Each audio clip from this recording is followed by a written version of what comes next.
Hello mga yads. So for today's video karong adlaw is kani siya ka video is padung nami uli sa Latvia. So nagbiyahe na di ay mi, ang oras di ay padung sa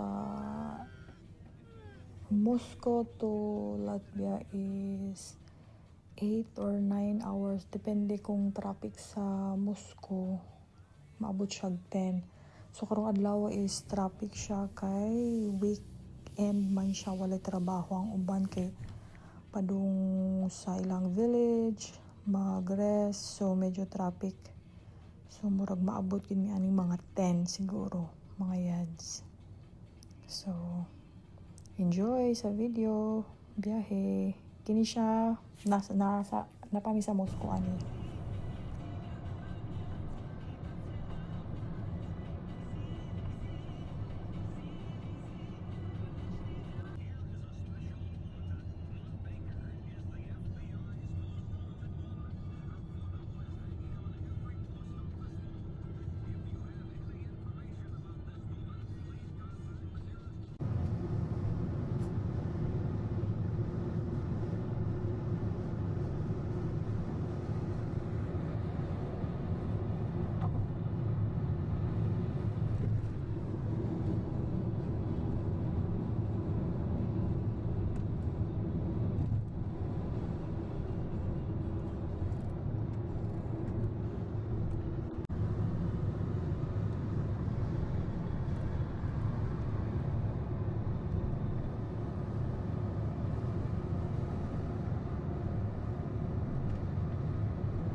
Kini dapita is na naging mi ani sa Moscow, nindot kay ilang mga kung ano, mas na kay mga building, nindot kay yung mga apartment, mga mahal kini sila diri mga apartment diri dapita. So nanagin mi diri sa Moscow guys. Diri dapita dili kayo siya traffic.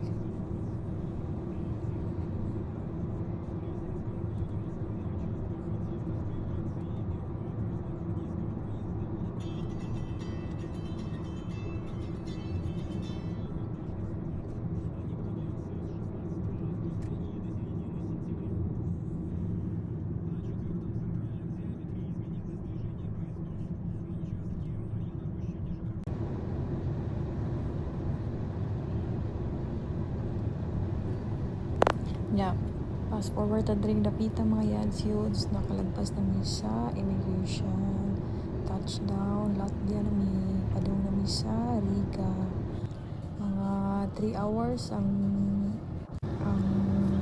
travel from the immigration sa immigration point padung sa Riga.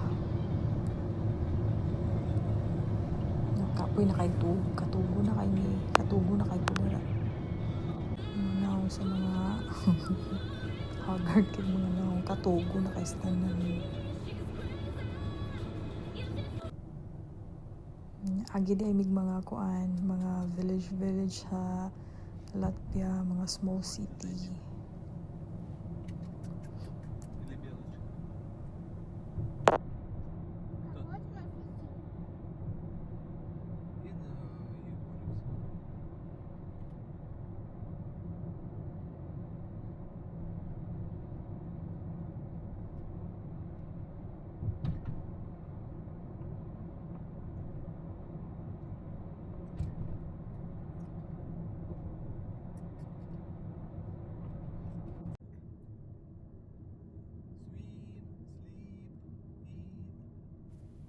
Og dihang dapita mga yads, naabot na gid mi sa Riga. Nya medyo traffic siya din dapita. Gisapot akong bana kay ang mga kalsada na gina-close kay naa di ay sila celebration ana nga day. 825 anniversary sa Riga. Nasa mga events na lain-laing part sa city sa Riga. Sila mga events na ay mga na ay concert, na ay padua, na ay magsayaw, basta daghan celebration siya. Munang isapot akong bana anak kay dili mi makaagi sa way padung sa amuang balay. So nag-ikot-ikot, nagtuyok-tuyok pa mi anak kay daghan kayo kada mostly sa Dan is na gina-close nila kay big celebration jud siya. Namo na ni agi mi instead nga mo straight mi anak dira dapita ni agi mi sa left side ni amo gigamit ang bridge imbis dili na mi mo gamit padung data mi rin nga side nga straight. So kisapot na akong bana dira kay gatuyok-tuyok na mi kapoy na kaayo. Mga kuha na day na siya nga time mga 9:30 almost 10 PM na siya mga yads. Pero hayag pa kaayo.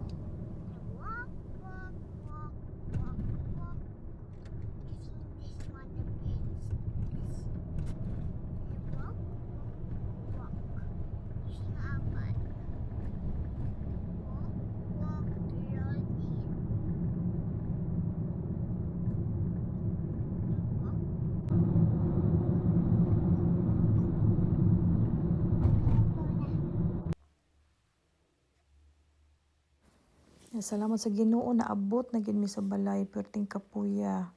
Then the following day di ay ana mga yads nangadto na pud mi sa park before mi mag-grocery. Grocery day mi for among pangkuan kay nahudda na mi kuan. Nahudda mi kanang konsumo sa for good for 1 week. Pagkahuman na mo sa park, naniud to di ay mi sa Asian restaurant kay gikapoy nagikugluto. Kuan pa, napay jetlag. So, moro to mga yan. Salamat kayo sa pagtanaw. Bye!